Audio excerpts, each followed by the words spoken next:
Kamareddy district all India Banjara సేవా సంఘం జిల్లా అధ్యక్షుడిని గౌరవ రాములు నాయక్ గారి ఆధ్వర్యంలో పనిచేస్తూ ఉన్నాం.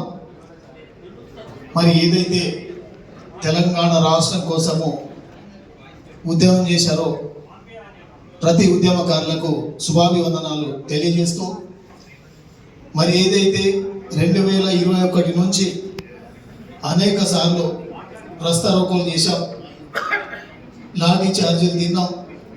మన తెలంగాణ మనం సాధించుకోవాలని, మన తెలంగాణని సాధించుకొని మరి మనము ఇంటికి ఒక ఉద్యోగం, దళితులకు 3 ఎకరాల భూమి, దళితులకు ఇంటికి 10 లక్షల రూపాయలు, ఇవన్నీ వస్తుందని మనం అనుకున్నాం. కానీ ఏదైతే గత ప్రభుత్వం పాలనలో ఈ రాష్ట్రాన్నే కాకుండా చదువుకున్న స్టూడెంట్లని, ఉద్యమకారులని, మంత్రులని చిలుకని ఏదైతే పంజరంలో పెట్టి వేసినట్టు 10 సంవత్సరాలు గత ప్రభుత్వం పంజరాల్లో వేసి తెలంగాణలో మనని దాచి ఉంచారు. అదే రోజు ఈ ఉద్యమకారులు లేకుంటే మనకు తెలంగాణ వచ్చేది కాదు. మరి ఈరోజు ఇక్కడ కూడా మనం ఏకమయ్యేది కాదు. ఆ రోజు కోదండరాం సార్ని ఎన్నోసార్లు సార్ మిమ్మల్ని మేము టీవీలో చూసేవాళ్ళం, ఉద్యమంలో చాలాసార్లు కలిసాము. మరి మీరు కూడా ఇంత స్ట్రాంగ్గా లేకుంటే తెలంగాణ మనకు వచ్చేది కాదు. రాములు నాయక్ సార్ ఎన్నోసార్లు రస్తారోకోలు, ఎన్నోసార్లు లాఠీ చార్జులు, ఎన్నోసార్లు కేసులు, ఎన్నోసార్లు పోలీస్ స్టేషన్కు వెళ్ళిన రోజులు కూడా ఉన్నాయి. మరి ఇవన్నీ మనం సాధించుకున్న తెలంగాణని గత పాలకులు ఏ విధంగా పాలించారో మనకు తెలుసు.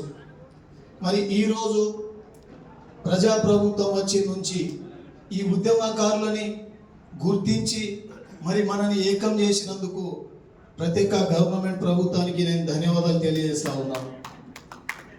మరి మనము ఈరోజు ప్రభుత్వమే మనం గుర్తించి ఇక్కడ రమ్మని మనం పిలిపించి మన అభిప్రాయాలు, మనకు కావాల్సింది ఏంది అది మనం అడగాల్సింది పోయి పొద్దు నుంచి మనం టైం వేస్ట్ చేసి మరి దాదాపుగా సగం మంది జనాలు వెళ్ళిపోయిన తర్వాత మనము మాట్లాడాల్సి వస్తుంది.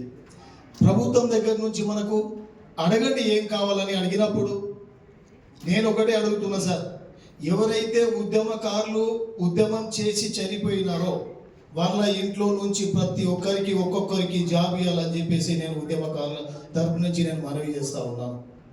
అదేవిధంగా ఉద్యమకారులు ఒక ఊర్లోనే కాదు, ఈ తెలంగాణ రాష్ట్రంలో వాళ్ళు ఉద్యమం చేశారు. వాళ్ళకి ఫ్రీ బస్సు సౌకర్యం, జర్నీ, వాళ్ళకు ట్రైన్ ఫెసిలిటీస్ ఫ్రీగా చేయాలని చెప్పేసి నేను రిక్వెస్ట్ చేస్తూ ఉన్నాను. అదేవిధంగా వారికి గుర్తించి వాళ్ళకేమో ప్రత్యేక వాళ్ళకు గౌరవ వేతనాలు కేటాయించాలి.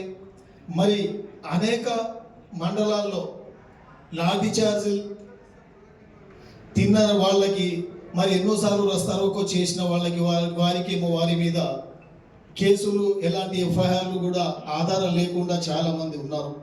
వారిని ప్రతి మండలంలో మీరు గుర్తించి వాళ్ళని కూడా ఏదో ఒక విధంగా మీరు గుర్తించాలని నేను విజ్ఞప్తి చేస్తూ ఉన్నాను.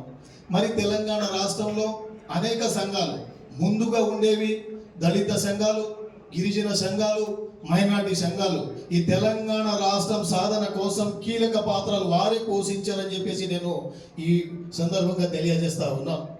మరి ఈ రాష్ట్ర ప్రభుత్వం, మరి మన ప్రజాప్రభుత్వం మాకు పూర్తిగా విశ్వాసం ఉంది.